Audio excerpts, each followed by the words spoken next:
문재인 대통령이 송영무 조대업 장관 후보자에 대한 임명을 연기했습니다. 최종 결심을 며칠 미루고 야당 설득에 나섰지만 야당의 반발이 워낙 거세서 협치 시도에 성과를 낼 수 있을지 주목되고 있습니다. 전문가 세 분을 모셨습니다.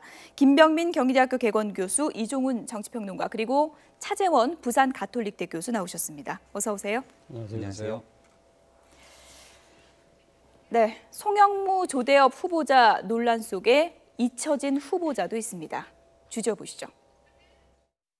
더불어민주당 우원식 원내대표가 대통령께 며칠간의 시간을 달라라고 요청하였습니다. 문재인 대통령은 간곡한 요청을 수용하기로 결정했습니다.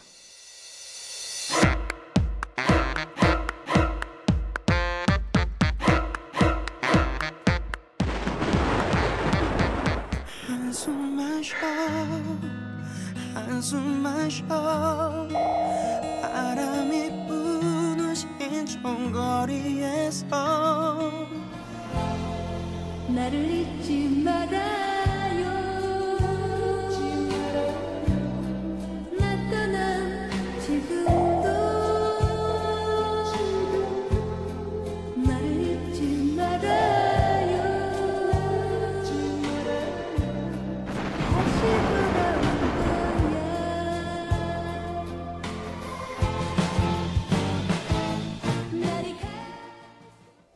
네, 김희수 후보자, 오늘은 저희가 잊지 않고 잠시 뒤에 좀 얘기를 해보도록 하겠습니다.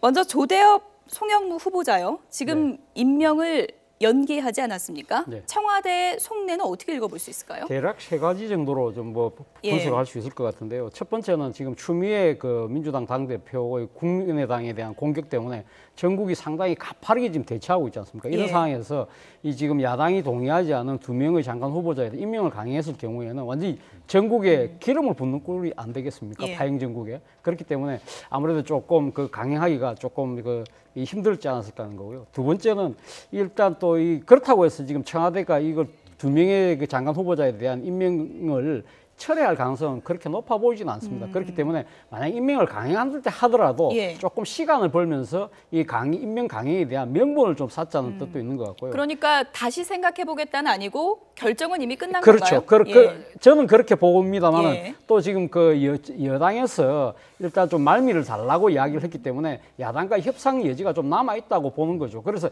여당의 체면도 좀 세워주자는 생각도 있는 것 같습니다. 그러나 여당이 청와대에 이렇게 요청을 했을 때는 아무래도 지금 2명의 장관 후보자 중에 최소한 1명 정도는 지명 철회를 해달라는 요구를 애둘러서 한 측면도 있기 때문에 청와대가 어떤 결정을 할지 좀 더 지켜볼 필요가 있을 것 같습니다. 언론사 보도 기류를 보면 그래도 2명 중에 1명은 낙마할 가능성이 있지 않나 이런 전망도 많더라고요. 실제 그런 접촉을 좀 했다는 것 아니겠습니까? 우원식 원내대표 입장에서는 지금 청와대가 주장하고 있는 것처럼 2명의 후보자 모두를 강행한다고 했을 때는 야당과 어떤 협치 명분이 없기 때문에 적어도 한 사람에 대한 낙마의 조건을 가지고 국회 파행을 다시 한번 좀 되돌릴 수 있는 여러 가지 조건을 고민하고 있는 걸로 알려졌는데요. 그럼에도 불구하고 청와대 기류 같은 경우는 어저께 저녁에 전병헌 정무수석이 우원식 원내대표 찾아왔다는 거죠. 무조건적으로 임명을 좀 강행할 수밖에 없는 상황이라고 얘기를 하고 있는 건데 그럼에도 불구하고 저는 지금 청와대와 그리고 우원식 원내대표를 비롯한 국회 여당 지도부가 나름대로 역할 분담을 좀 하고 있는 게 아닌가라는 생각이 들고요. 지금 파행으로 치닫고 있는 정국을 어느 정도 되돌리기 위해서는 야당을 협치 정국으로 끌어당겨야만 하기 때문에 종국에는 적어도 1명의 후보자 정도를 좀 양보하는 선에서 협치의 틀을 좀 찾아가려는 모습을 보이지 않을까 싶습니다. 이렇게 되면은 이종훈 평론가께는 좀 짓궂은 질문을 드릴게요. 2분 중에 한 분이 낙마하는 시나리오로 가게 된다면 누굴까요? 송영무 후보죠. 송영무 후보자. 그건 뭐 말할 필요도 없습니다. 그러니까 야당에서 이미 이건 뭐 문제제기를 충분히 한 상태고요. 그러니까 조대엽 후보자 같은 경우에 이제 정의당에서 이제 반대는 하고 있으나 그러나 나머지 야당의 입장에서는 송영무 후보의 경우가 훨씬 더 사안이 위중하다라고 지금 보고 있습니다. 그래서 이미 이제 청문회 과정에서도 그 얘기가 좀 많이 나왔었기 때문에 이제 그렇게 이제 가닥 정리를 좀 해줬으면 좋겠다라는 이제 희망을 피력을 해온 거나 다름이 없는데 지금 상황이요. 지금 참 묘하게 지금 꼬여버린 겁니다. 그러니까 뭐냐면 국민의당 그 제보 조작 사건 그것이 불거지는 바람에 청와대가 지금 2 후보자 가운데 1명의 후보자를 설령 포기를 하더라도 지금 여야 관계가 지금 호전될 수 있는 상황이 아니다라는 겁니다. 그러니까 국민의당이 입장을 바꿔서 추경안에 뭐 적극 협조한다든지 이런 식으로 극적인 전환을 이뤄내기가 좀 쉽지 않은 그런 부분이 있어요. 그래서 사실은 시간을 조금 더 두고 일단 조금 더 동력을 조금 이제 더 키워보겠다 이런 의지가 예. 좀 담겨 있는 게 아닌가 생각합니다. 차 교수님, 네. 이른바 뭐 김희수 실종 사건이다 뭐 이런 예. 얘기까지 나오고 있습니다. 김희수 후보자는 지금 청문회 한 지 한 달이 넘었는데 어떻게 해야 되는 겁니까? 한 달이 넘었죠. 예. 그러나 지금 뭐 김희수 헌법재판소장 권한대행은 지금 헌법재판소 재판관으로서의 임무는 그대로 하고 있는 거거든요. 예. 그런데 지금 그 헌법재판소장으로서 임명이 되려고 하면 국회에서 인준 동의를 받아야 됩니다. 그런데 지금 야당이 지금 이 인준 동의 투표 절차에 지금 응하지 않고 있기 때문에 지금 그렇다고 해서 지금 청와대에서 이 김희수 헌법재판소장 후보자에 대해서 지명을 철회할 생각도 별로 없는 거고요. 예. 아주 평행선을 달려갈 수밖에 없는 상황인 이러다 것 뭐 같습니다. 임기가 끝나겠다 이런 얘기까지 그렇죠. 지금 나오더라고요. 그 김희수 예. 헌법재판소장 후보자 같은 경우는 지금 내년 9월까지 한 1년 2개월밖에 예. 안 남았습니다. 그렇기 때문에 뭐 이대로 갈 수도 있다는 이야기까지 뭐 나옵니다만은 그러나 이렇게 지금 헌법재판소장이 이렇게 공백인 상황이 이렇게 길어진다고 하는 것은 아무래도 우리나라 헌정을 지금 구성하고 있는 주요 요소 중에 하나가 예. 지금 크게 비어 있다는 소리 아니겠습니까? 그것이 정상화가 빨리 시급하다는 지적을 예. 뭐 여야 정치권이 다 귀를 기울여야 되지 않을까 생각이 듭니다. 예. 청와대 임명 연기 결정에 대해서 야당은 이렇게 바라보고 있습니다. 한번 들어보시죠. 여당의 소위 일종의 저는 짜고 치는 고스톱이 연출됐다 이렇게 생각을 합니다. 여당에서는 송영무, 조대엽 이 두 후보자에 대한 임명 연기를 요청하고 또 대통령은 또 이를 수용해서 고민하고 있는 듯한 이런 모습을 저는 연출했다고 이렇게 생각합니다. 일종의 의도적인 핑퐁치기다. 우리의 의사를 떠보는 에드벌룬 수준의 무게가 없는 얘기다. 문재인 대통령이 인사를 하면서 협치를 했습니까? 정책을 발표하면서 협치를 했습니까? 어떤 인사와 어떤 정책 발표에서 협치를 한 것이 있으면 하나라도 내놓으시기 바랍니다. 모든 장관들, 국무위원들 전부 일방적으로 지명해서 국회에 통보하고 그리고 국회와 야당의 의견을 무시하고 지금까지 일방적으로 임명 강행해 왔습니다. 탈원전과 같은 것은 국가 에너지 정책과 에너지 정책의 근간이기 때문에 50년, 100년을 좌우할 수 있는 그런 정책들이 취임 한 달 만에 일방적으로 졸속적으로 발표됐습니다. 마치 이명박 정부 시절 4대강을 밀어붙이는 것과 하등 다를 바 없는 행태라고 저는 그렇게 생각합니다. 네. 지금 이제 야당의 입장을 들어봤는데 정우택 원내대표 얘기는 이것은 청와대와 여당이 짜고 치는 고스톱 아니냐 이런 입장이거든요. 이걸 네. 어떻게 봐야 될까요? 그러니까 말한 예. 것처럼 사실은 그 우원식 원내대표가 강하게 청와대에게 부탁을 간곡하게 했고 문재인 대통령이 이를 받아들이는 수순을 갔다라는 게 짜고 치는 고스톱이라는 표현을 쓰게 되는 건데요. 그러니까 자유한국당의 이야기를 뒤집어 보게 되면은 지금 와서 한 명을 소위 말해서 이제 임명을 철회하더라도 협치 전국으로 가기는 어려움이 있다. 우리는 두 사람 다 말 그대로 자진 사퇴하거나 지명을 철회할 때까지는 협치할 수 없다라는 좀 메시지를 강하게 보일 수밖에 없는 예. 상황으로 보이는 건데 지금 이제 청와대랑 여당의 고심이 깊을 것 아니겠습니까? 그러니까 이거를 지금 야3당을 한 번에 같이 협정으로 끌어당기기엔 무리가 있는 거고요. 예. 과거 같은 경우는 김상곤 부총리가 극적으로 이제 청문보고서 채택됐던 과정들을 보더라도 국민의당이 협치의 틀에 끌어왔기 때문에 가능했던 일이기 때문에 지금 이 문제를 가장 쉽게 풀어갈 수 있는 건 추미애 당대표의 사과 아니겠습니까? 예. 따라서 일단은 지금 위기에 좀 처해 있는 국민의당과의 협치의 틀을 좀 먼저 풀어나가는 게 일단 지금 꼬인 정국들을 풀어나가는 수순이 아닌가 이런 생각이 듭니다. 예. 하지만 국민의당은 연일 추미애 대표에 대한 강경 발언을 이어가고 있습니다. 어제는 또 미애 대표다라고 얘기를 했는데 오늘은 추유미 대표다 이런 얘기까지 나왔습니다. 어떤 얘기인지 들어보시죠. 네, 요즘 박지원 전 대표님을 뵌 지 오래됐는데 추미애 대표가 말한 것처럼 목이 잘려서 못 나오신 줄 알았더니 목이 붙어 있네요. 네, 다행입니다. 추미애 대표가 제2의 이유미 제보 조작을 연일해 대고 있습니다. 오늘 저는 추미애 대표를 추미유 대표로 명명하고 싶습니다. 아무런 근거도 없는 허위 주장으로 검찰 수사의 레드라인을 설정하는 것은 제2의 이유미, 즉 추미애의 제보 조작 사건이라고 이름을 짓지 않을 수가 없습니다. 도대체 무엇을 믿고서 이런 야당, 즉 우리 국민의당을 죽이기 차원의 공작을 벌이고 있는 것입니까? 누가 시켜서 하는 겁니까? 문재인 대통령이 사주를 했거나 문재인 대통령과 소통을 해서 하는 일인지 묻지 않을 수가 없습니다. 네.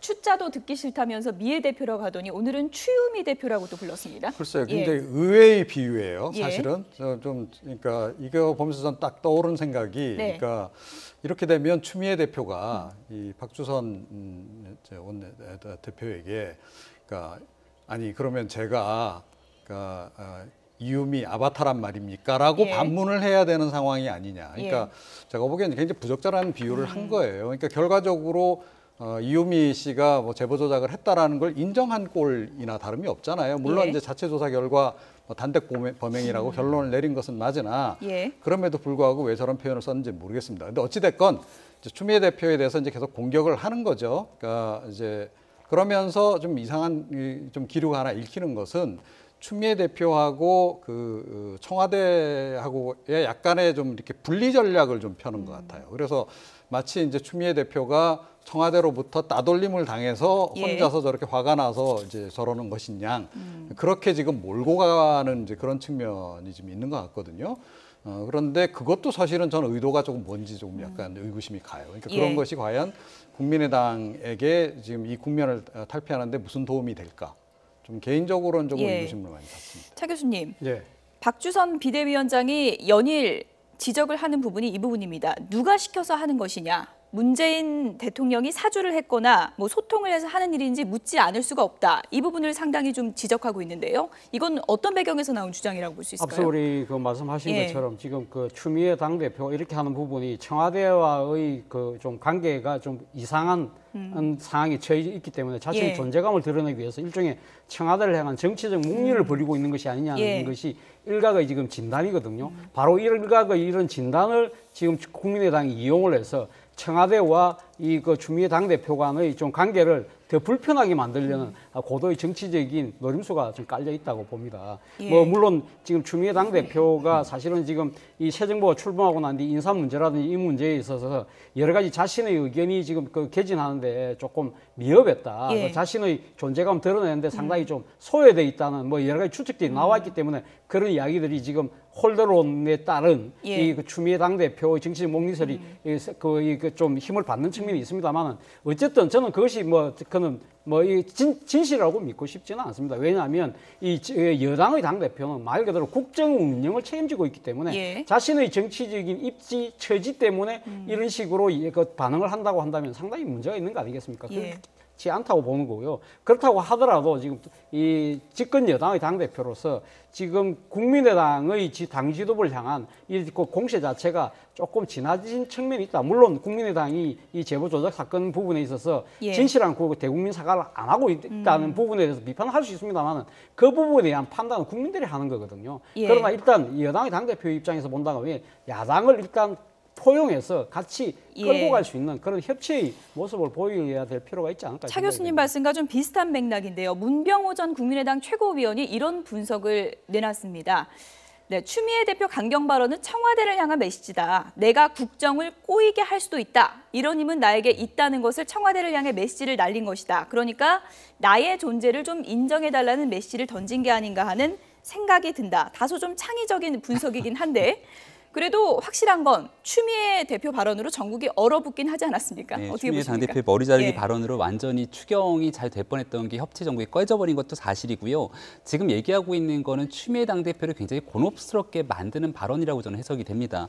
왜냐하면 말 그대로 이게 당과 그리고 당이 전체적으로 상의를 해서 추미애 당대표가 머리 자르기 발언과 같이 좀 굉장히 극도의 과한 발언들을 했다라면은 예. 국민의당이 지금 현재 검찰의 수사를 받고 있는 상황에서 그것들을 좀 앞서 나가서 정치 공세라고 밀어붙일 수 있는 사건이기 때문에 이게 당 전체가 했다라고 얘기하기도 좀 어려운 사건이거든요. 그렇다면 추미애 당대표가 개인적으로 당과 상의하지 않고 예. 혼자서 이와 같은 행동을 한 것이라면은 추미애 당대표 개인의 문제이기 때문에 예. 협치 정국의 틀을 깨버린 추미애 당대표가 사과를 할 수밖에 없는 명분을 가지고 있다는 것 아니겠습니까? 그래서 국민의당이 지금까지 얘기하고 있는 가장 강력한 명분 중에 하나는 일단 추미애 당대표가 사퇴하고 진정성 있는 사과를 하라는 건데 예. 당대표의 사퇴는 어렵더라도 추미애 당대표의 좀 진정성 있는 사과를 통해서 이 꼬인 정국을 풀어갈 수 있는 문제이기 때문에 국민의당 입장에서는 연일 거듭해서 추미애 당대표를 흔드는 모양새로 가는 것 같습니다. 예. 추미애 전 대표는 왜 이런 강경 발언을 이어갔을까요? 박지원 전 대표와 하태경 의원은 이렇게 분석했습니다. 들어보시죠. 대통령께서 해외 순방 중에 우원식 원내대표에게만 전화를 하니까 좀 화풀이를 저희 국민의당에게 하는 것 아닌가. 예. 이해가 될 수 없습니다. 예. 사실 추 대표께서도 추 대표 자신이 지난 3월 허위사실 공표죄로 서울 고등법원에서 80만 원을 선고받았습니다. 2002년도 대선 때도 이해창 후보 정치자금 관계, 2007년 대선 때도 BBK 의혹 관계로 민주당의 현역 의원들이 의원직 상실을 하는 등 여러 가지 문제가 있었거든요. 예. 추 대표 말대로 하면은 본인의 80만 원 선거나 이러한 모든 것들이 당에서 개입해서 이루어졌는가 하는 말이나 똑같습니다. 추미애 대표는 사실상 좀 제가 볼 땐 특징이 스프링 여사. 제가 이제 홍준표 대표한테 스트롱맨이 아니라 스프링맨이다라고 별명을 다시 붙여줬는데 어디로 튈지 모르는 거예요. 오늘 튀는 거 내일 튀는 거 다르고 왼쪽으로 튀었다가 오른쪽으로 튀었다가 정말 종잡을 수 없는데 이제 추미애 대표를 보면 지금 보면은 청와대에서 가장 지금 그 절박한 과제가 검찰의 정치적 독립이거든요. 근데 검찰의 정검 유착을 상기시키는 그런 발언들을 계속해요. 그런 비밀을 제공하지 마라. 그렇죠, 그렇죠. 지금 이게 자기 존재감 높이는 정치를 하는 거지. 문재인 대통령 도와주는 정치가 아니다. 오히려 문재인 정부의 하는 일을 분탕 놓는 분탕 여사 역할을 하고 있다는 거죠. 네. 이종훈 평론가님, 네. 문재인 대통령이 우원식 원내대표에게만 전화를 해서 추미애 대표가 뭐 일종의 좀 질투를 한 것이다. 이것이 박지원 전 대표의 분석인데 설득력이 있습니까? 그러니까 박지원 대표가 청와대 전 대표가 청와대에 감청을 하시나 봐요. 어떻게 그런 걸 다 아시죠? 예. 그런데 저는 저 두 분의 생각하고 조금 다릅니다. 그러니까 예. 이번 경우에 그러니까 추미애 대표가 청와대하고 연합 작전을 펼치고 있지 않은 건 분명해 보여요. 분명히 단독 작전인 건 맞는데 예. 그런데 이번 같은 경우에는 그 작전이 유효할 가능성이 굉장히 높다라고 생각합니다. 그러니까 지금 이제 한편에서는 국민의당을 굉장히 압박을 하잖아요. 국민의당을 동요시키는 발언을 지금 하는 겁니다. 그 소속 의원들을. 예. 그러면서 동시에 지금 이제 노리는 것이 뭐냐 하면 그러니까 뭔가 빅딜을 노리는 것 같아요. 그러니까 이제 국민의당 입장에서도 지금 제보 조작 사건 관련해서 정치적 해결을 지금 원한다는 메시지를 계속 보내고 있거든요. 예. 그러니까 검찰이 계속 정치 검찰이다라고 공격하는 게 바로 그겁니다. 그래서 국민의당도 뭔가 정치적인 빅딜을 좀 원하는 상황이고 하다는 것을 좀 알고 추미애 대표가 일종의 그 정치적인 빅딜, 그러니까 이 수면하에서 이루어질 뭔가의 빅딜을 지금 염두에 두고 지금 발언을 지금 하고 있는 건데 예. 사실은 지금 조금 전에 말씀드렸듯이 청와대나 지금 이제 더불어민주당 입장에서 추경안을 살려낼 수 있는 방법, 또 이 두 명의 후보자, 뭐 두 명이든 한 명이든 살려낼 지금 방안이 지금 사실은 뾰족한 수가 없는 상황이에요. 자, 그러다 보면 결국은 이 추미애 대표가 지금 지향해 가고 있는 빅딜 예. 그쪽으로 나아가게 될 가능성이 의외로 높아졌다, 저는 그렇게 생각합니다. 예. 그러니까 이종훈 평론가님 그 말씀은 청와대와 뭔가 이렇게 작전을 짠 것이 아니라 추미애 대표 개인의 이제 플레이라는 말씀이신데요. 이것이 결과적으로 청와대를 위한 악역이 될까요? 아니면 청와대에 좀 안 좋은 영향을 끼치게 될까요? 어떻게 보십니까? 저는 뭐 결과적으로 안 좋은 영향이 더 크지 않을까 생각합니다. 앞서도 제가 말씀드렸습니다만 추미애 당대표는 자신의 뭐 정치적 존재감을 지금 가시할 그 정도의 정치적 군번이 아니지 않습니까? 예. 지금 뭐 집권 여당의 대표가 되어 있기 때문에 어떻게 보면 정치적 성과를 벌써 이룬 부분이 있기 때문에 문제는 이 집권 여당의 당대표를 통해서 지금 문재인 정부가 갖고 있는 여러 가지 개혁 과제들을 어떻게 입법화, 예. 제도화시킬 것인가, 이것을 앞으로 자신이 이 향후 정치적인 도약을 위한 하나의 성과물로 내놓아야 될 측면이 있는데 예. 이 부분에서 모르겠습니다. 조급증이 있어서 지금 강하게 지금 이 국민의당을 드라이브를 강하게 거는지 모르겠습니다만 예. 아마 본인 판단에 있는 생각을 하는 것 같습니다. 이번에 사안이 아주 심각하다. 대의민주주의의 근간을 위협하는 사건이다. 이렇기 때문에 이러한 정치 세력은 아예 이참에 없애는 것이 낫다. 그리고 그중에서 몇몇 사람들을 우리 당으로 데리고 오는 예. 것이 오히려 이참에 우리에게 주어진 과제라고 우리에게 주어진 숙제라고 아마 생각을 하는 것 같은데요. 저는 오히려 그러한 생각 자체가 오히려 일종의 소탐 대실처럼 더 큰 후과를 갖고 올 가능성이 높다. 하태경 의원이 뭐 분탕 여사다 그렇죠. 이렇게 그런 표현을 측면에서 했는데 본다고 그럴 가능성이 한다면 있다고 이 보시는 건가요? 여야의 예. 이 대치 국면을 더욱더 장기화시키고 심화시킬 가능성이 높다는 예. 측면에서 우려가 된다는 거죠. 일종의 뭐 어디로 튈지 모르는 스프링 여사다. 하태경 의원이 이렇게도 이제 비유를 했는데 추미애 대표가 그래도 정치 내공이 상당하잖아요. 이렇게 이제 튀는 행보를 할 때는 뭔가 이유가 있지 않겠습니까? 저는 뭐 교수님 분석에 거의 전적으로 동의를 하고요. 예. 내년도 지방선거가 있는 과정에서 추미애 당대표가 이루고자 하는 꿈이 있다라면은 여러 전문가들이 분석하지만 서울시장에 대한 꿈도 있을 예. 거고 정치적인 역량에 대한 뭐 나름대로 고민이 있을 겁니다. 근데 지금 같은 상황에서 국민의당이 나름대로 공격이 좀 빌미를 준 측면이 있는데 자체 진상조사를 통해 갖고 이 모든 것들이 이유미 씨 당원 개인의 이제 문제 일탈 행위로 규정을 졌기 때문에 예. 여기에 대해서 그렇게 동의하지 않는 국민들이 많이 존재하는 거거든요. 특히나 더불어민주당에 대한 지지자들 입장에서는 국민의당에 대한 감정이 크게 좋지 않는 상황 속에서 이 문준용 씨에 대한 제보 조작 사건이라고 하는 부분들이 당이 개입될 수도 있는 가능성을 배제하기는 어려운 상황이기 때문에 예. 여기서 추미애 당대표가 보다 면밀한 공세를 이어가면서 말 그대로 국민의당이 이 사건으로 인해서 고사가 되거나 아니면 인위적인 정계 개편이 이루어지게 된다면 거기서의 뭔가의 주도적인 역할을 하고자 함이 아닐까라는 분석이 되기도 합니다. 예.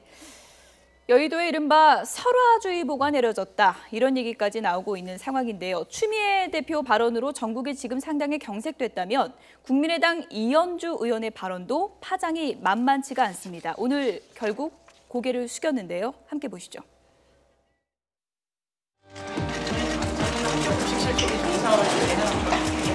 어떻게 그런 망발을 하고도 이렇게 뻔뻔하게 가식적인 사과 같아요. 국회의원 자격이 없습니다. 국민의 혈세로 밥을 드시는 분이 어떻게 이렇게 국민을 개들 취급하는지 저는 사퇴하십시오. 국회의원 자격이 없습니다. 이렇게 그만한 어쨌든 간에 국민의 혈세 급식실에 한 번이라도 가보셨습니까? 가서 1시간만 서 있어 보십시오. 오늘 같은 날 가서 1시간만 서 있어 보시라고요. 땀을 얼마나 많이 흘리는지. 의사분들이 고생하는 거 알고 있고. 실장분이 이런 식의 말을 할 수 없습니다. 제 취지는 뭐냐면 저희는요 이미 가슴에 대못을 박아놓고 그 다음에 그 못이 빠지겠습니까? 어떤 취지라고 해도요 그건 저희는 용서할 수가 없습니다. 국민의당 정식적인 해명과 국민의당 입장 표명 반드시 해주시고요. 사과 꼭 발표해 주십시오. 개인적인 사과 안 받겠습니다.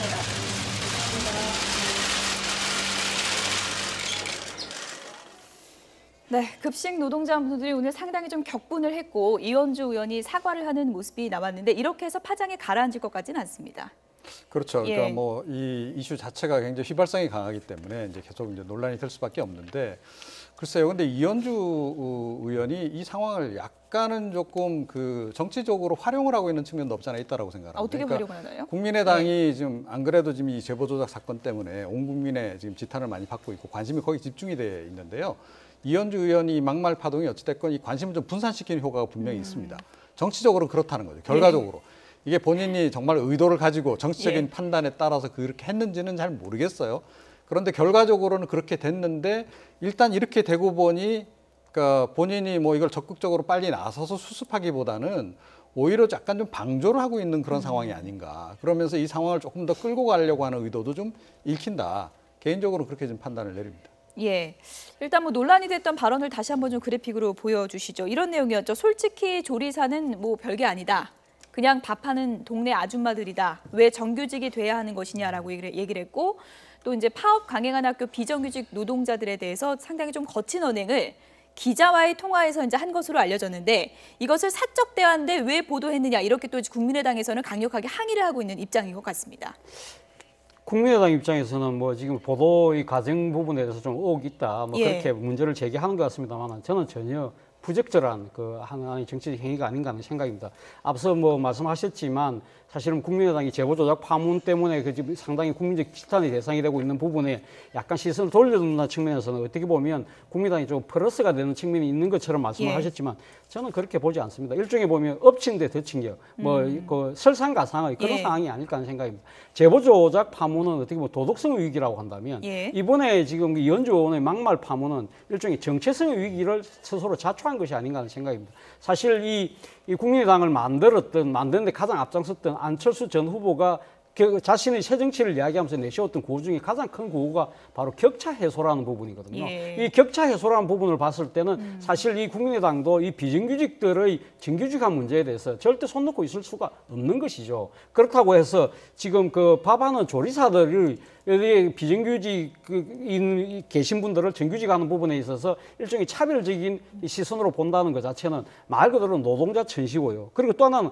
가사노동, 밥하는 아줌마라는 그 말 속에 포함되어 있는 가사노동과 여성에 대한 혐오의 그런 말도 포함되어 있기 때문에 과연 국민의당이 지금 최정치를 지향했던 그런 야당으로서의 제대로 자신의 존재감, 정체성의 심각한 위기에 직면해 있는 것이 아닌가 하는 생각이 듭니다. 앞서서 뭐 하태경 의원이 추미애 대표에 대해서 스프링 여사다, 얼로틀지 모른다 이렇게 얘기를 했는데 이현주 의원도 또 말만치 않게 설화에 자주 오르는 정치인 아닙니까? 돌출 발언들이 많았고요. 이제 민주당에서 국민의당으로 넘어온 거는 지난번 대통령 선거 과정 아니었겠습니까? 근데 대통령 선거 기간에도 소위 말한 여러 가지 그 설화 때문에 문자 폭탄을 받기도 하고 또 문자 폭탄 받았던 걸 가지고 공개적으로 공개하기 시작하면서 당을 좀 곤혹스럽게 만드는 역할을 했었던 거죠. 이번에 뭐 이낙연 총리 당시 후보자에게는 물건의 하자가 있다 이렇게도 또 표현을 했었잖아요. 그러니까 그렇기 때문에 뭐 여러 가지 구설수에 오를 수밖에 없는 상황으로 보이는데요.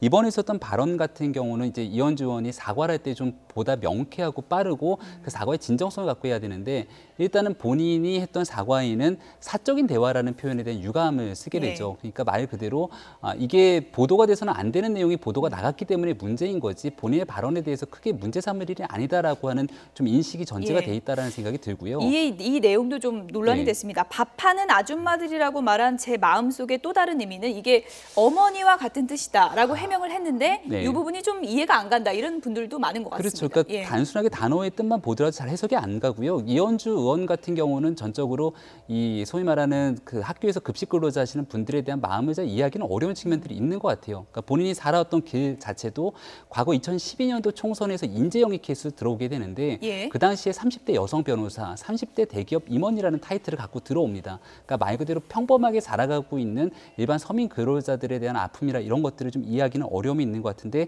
그런 측면들이 훨씬 더 이번 사건들에 대한 분노를 더 많이 대중적으로 폭발시켰던 게 아닌가라는 생각이 듭니다. 홍익표 의원은 이렇게 얘기를 했습니다. 이번 사태에 대해서 민주당도 책임이 있다 이렇게 얘기를 했는데요. 어떤 배경인지 들어보시죠. 이현주 의원의 발언은 매우 부적절합니다. 물론 우리 더불어민주당 책임도 있습니다. 국민들에게 죄송합니다. 공천 과정이 허술해서 공천에서 당선까지 시켜서 그렇습니다. 이런 반교육적, 반노동적, 반여성적 발언을 한 수석부 대표에 대해서는 국민의당에서 반드시 조치가 있어야 된다고 생각합니다. 그러니까 공천 자체가 잘못됐다 이렇게까지 이제 비판을 하는 건데요. 네, 그러니까 이제 그 원죄가 이제 없잖아 있으니 그 부분에 대해서는 이제 이번에 자르고 넘어가겠다. 이제 그런 이제 얘기죠. 그런데 이현주 의원이 왜 저럴까를 이제 좀 사실은 생각해봐야 되는데 그 발언을 이어서 하는 것을 보면 약간 좀 읽을 수가 있는 대목이 있어요. 이게 뭐냐면 학교 급식 조리원 대 학부모의 구도에서 어느 쪽 편을 드는 것이 정치적으로도 유리한가라고 하는 부분이 좀 있는 거예요. 그러니까 이분들이 지난번에 이제 그 사회적 총파업 할 당시에 이제 그 조리 활동을 하지 않아서 사실 학부모들이 그때 분개가 굉장히 폭발했던 그런 그 국면이 있었거든요. 그걸 읽고 있는 겁니다. 그래서 계속 지금 본인도 학부모라는 걸 강조하고 있고 이제 그러고 있다라고 하는 부분을 우리가 좀 읽어야 되고 그래서 사실은 정치적으로 뭔가 좀 또 다른 의도가 좀 있지 않냐라고 지금 저는 추정을 하는 것이죠. 부적절한 그 용어 사용 때문에 본인이 이제 말한 취지까지 다 묻혀버릴 수밖에 없었던 이제 그런 상황인데 사실 국민의당이 지금 악재가 잇따르고 있는 게 사실입니다. 제보 조작 사건도 그렇지만 강연재 변호사가 또 탈당을 하면서 오늘도 상당히 좀 논란이 됐잖아요. 그렇죠. 강연재 변호사라고 하면 뭐 안철수 전 후보가 사실 2012년도 새정치 깃발을 들고 그 당을 대선에 출마했을 때 예. 그때부터 옆에서 상당히 이제 도왔던 핵심 측근 중에 한 명이고 예를 들면 이렇게 이야기할 수도 있겠죠. 안철수 이 새정치의 키즈다. 예. 뭐 이야기할 수 있는 사람입니다만은 오늘 강연재 변호사가 탈당을 하면서 이야기했어요. 국민의당이 이제 새정치는 없다고 이야기를 하고 탈당을 했기 때문에 이 말은 어떻게 보면 국민의당은 앞으로 희망이 없다는 그런 그 선언도 들릴 수 있다. 이것이 강연재 변호사가 좀 아무래도 당내 소장파에 속한다고 본다고 한다면 당내의 젊은 당원들의 기류를 대변하는 것이라고 한다면 어떻게 보면 국민의당이 진짜 심각한 정치적 위기에 진짜 정치적 벼랑에 놓여 있는 것이 아닌가 하는 생각인데요. 문제는 이러한 정치적 위기와 벼랑의 그 순간에 처해 있습니다만은 사실 새 정치를 먼저 제기했던 안철수 전 후보의 침묵이 길어진다는 점이 정말 더 곤혹스러운 장면이 아닌가 하는 생각입니다. 뭐 일각에서 나온 얘기는 강연재 변호사가 탈당하면서 이 포털 사이트에 그 국민의당 그 글자 빨리 지워달라 이렇게 또 요청을 했다고 하는데 이것이 탈당 도민으로까지 이어질까요? 저는 뭐 그렇게까지 보지는 않습니다만 현재 국민의당을 점유하고 있는 크게 두 기류가 있다고 보는데요. 국민의당은 안철수 전 대표를 같이 함께하고 있는 새정치를 주장하고 있는 중도의 세력들이 함께 모여 있고 또 지역적 기반으로 봤을 때는 호남을 기반으로 하고 있는 의원들이 이제 모여서 이 국민의당을 형성하고 있는 것 아니겠습니까? 근데 일단은 안철수 전 대표가 거의 정책 위기 상황에서 고사직전의 상황에 놓여 있기 때문에 8월 달에 있는 국민의당 전당대회에서 지금 정동영 의원이 전당대회 출마 선언을 오늘 한 바 있는 상황이거든요. 이런 방식으로 가게 됐을 경우에 다시 호남이라고 하는 지역적 기반을 중심으로 하는 국민의당의 상황이 흘러가게 된다면 안철수 전 대표의 새정치의 깃발에 따라와서 같이 함께 하려고 했던 사람들이 분명히 존재할 건데 저는 강연재 변호사도 그런 사람 중에 한 명이라고 보거든요. 이랬던 인물들 중심으로 국민의당에 등을 돌리고 대거 탈당하는 사례가 발생할 여지는 분명히 남아있다 이렇게 볼 수도 있는 것 같습니다. 네. 다음은 혁신을 내건 자유한국당 얘기를 좀 해보도록 하겠습니다. 네, 자유한국당의 유석춘 혁신위원장의 발언 그리고 바른정당 하태경 의원의 얘기 들어보시죠. 저는 우선 박근혜 대통령이 정치적으로 실패했다라는 것에 동의합니다. 그렇지만 그 실패 과정에 박근혜 대통령의 잘못만 있느냐? 박근혜 대통령이 실제 저지른 잘못보다 너무 과한 정치적 보복을 당한 거 아닌가 하는 생각도 하고 있고요. 태극기 집회에 참여했던 많은 국민들은 박근혜 대통령의 탄핵이 억울하다고 생각하고 있습니다. 저 또한 그런 생각을 많이 하고 있습니다. 왜냐하면 실체가 없기 때문에 구체적인 지금 뇌물죄로 엮으려고 하는데 엮이지가 않아서 엄청나게 고생하고 있잖아요. 검찰에서. 대통령이 무슨 태반주사를 맞은 게 법적으로 문제가 될 일이 아니지 않느냐 예컨대. 그런데 그런 것들을 가지고 공격을 엄청 했습니다. 야당과 또 여당의 일부에서. 그것을 효과적으로 대응하지 못한 책임을 궁극적으로 져야죠. 대통령은. 홍준표는 한국의 메카시다. 청와대 주사파 정권. 늘 경선 과정에서 계속해서 이야기를 하고 그리고 혁신위원장으로 뽑은 분도 유석춘 교수 거의 비슷한 생각을 하고 계신 분이 아니냐 하는 생각이 들고 일종의 메카시 정당이 되지 않겠냐. 그러니까 그 극우 이념으로 사실상 문재인과 이석기를 잘 구분 못하는 동일시하는 민주당과 통진당을 동일시하는 그런 인식을 가진 분들이 당을 이념적으로 주도하는 정당이 되지 않겠냐. 그렇게 보고 있습니다. 네, 이종훈 평론가님. 자유한국당 혁신위원장 발언을 들어보셨는데 자유한국당이 잘 가고 있는 겁니까? 잘못 가고 있는 겁니까? 굉장히 사람들이 깜짝 놀라고 있죠, 지금. 그러니까 홍준표 대표가 좌회전 깜빡이를 넣었는데 홍문표 의원을 이제 사무총장으로 임명을 하지 않았습니까? 바른정당으로 갔던. 그래서 좌회전 깜빡이를 켜나 보다라고 사람들이 다 생각을 했는데 갑자기 우회전하면서 유턴을 해서 지금 뒤로 돌아가고 있는 상황이거든요. 그러니까 지금 오늘 보십시오. 유석춘 혁신위원장이 한 얘기는 딱 한마디로 요약할 수 있습니다. 박근혜는 억울하다. 이런 분이 과연 친박계를 정리를 할 의사가 있을까요? 아니라는 거죠. 그러니까 통상적으로는 지금 어찌됐건 자유한국당이 친박당, 그러니까 뭐 도로 박근혜 당이 됐다라고 하는 이제 지적도 굉장히 많은 상황에서 친박계를 어떻게든 정리를 하는 것 또는 박근혜 전 대통령의 색깔을 어떻게든 좀 지우는 것. 그것이 혁신의 과제가 되어야 될 거다라고 생각을 하고 있는데 오히려 박근혜 전 대통령이 억울하다라는 얘기를 지금 하고 계시니 과연 이게 혁신이 어디로 가느냐. 정말로 그 혁신을 제대로 할 수 있느냐. 사실은 이미 최근에 있었던 일련의 그 혁신위원회 활동 자체가 예. 친박계 정리에 실패했던 거 아니에요. 오히려 그거보다 더 지금 심각한 상황으로 가고 있다라고 하는 것이 일반의 인식이죠. 예.